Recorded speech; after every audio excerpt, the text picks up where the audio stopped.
Oh, Cherry, hold on. The therapist told Cherry to stop watching or reading true crime stories. She had thoughts of murdering her 4 children, who ranged in age from 17 to 6. When Cherry was 16, she read her first true crime novel that she found at the library. It was raining and snowing outside that day in Baltimore, Maryland. She had had an okay day at school. At Paul Laurence Dunbar High, no fights broke out, nobody punched her, and she, meaning Cherry, punched no one.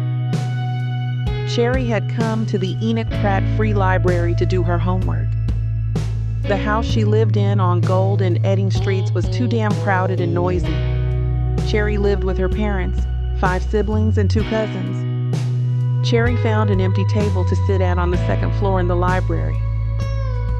The place was kinda crowded. Someone left Small Sacrifices by Anne Rule on the table. Cherry picked it up and started to read the cover. It was the tragic story of Diane Downs, who shoots and kills 1 or 2 of her children. As Cherry sat there with the book held in her hand, she realized that in a few days, it would be the 1st anniversary of Baltimore's child violent death. The girl was only 11 and she was found dead in an alley in Reservoir Hill. La-Tanya Wallace was her name. Police can't find the killer or killers, but it was said somewhere that Willie, the fishmonger, may be responsible. Cherry went to the section in Small Sacrifices that had the pictures of the Downs family. They looked pale and average looking. What attracted Cherry to such a story was the innocence of the Downs children and the brutality of the mother. To say that Small Sacrifices whetted her appetite is a small statement. So it was true crime story after true crime story. No one warned Cherry about the damages and side effects of intaking such mayhem. Cherry checked the book out of the library, but never returned it. It was hers. As she exited the building that day, she entertained the delicious thought that someone could get a hold of her and end her young life. As they did, Baltimore's child. A boy was seen with Baltimore's child when she walked out of the library. The librarian said the girl was in a hurry, but in a hurry to where though? It was raining and she had a raincoat on. At first, Cherry had such compassion for the victims, each and every single one of them. The whoremongers, the helpless babies, the backsliders, the faithful mothers, the hookers, the thieves, the armored car drivers, and the predators. But then she caught feelings for the murderers and started to envy the ones who had not been caught yet, and the ones who will never be caught. One such was the murderers, or murderer, of the saint, Louis Doe.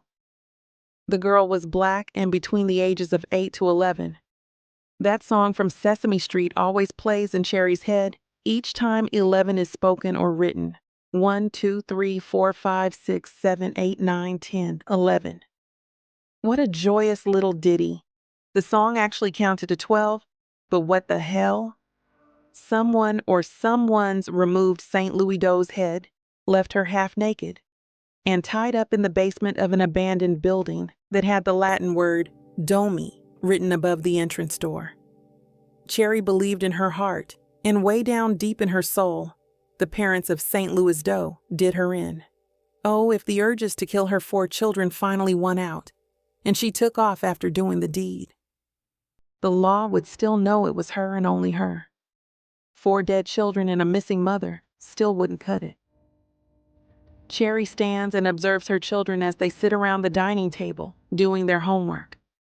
La-Tanya, Talithia, Sir Christopher, and Jeffrey Lynn. Such sweet children. For some strange reason, Gallows Pole by Led Zeppelin started to play in her head. But why though?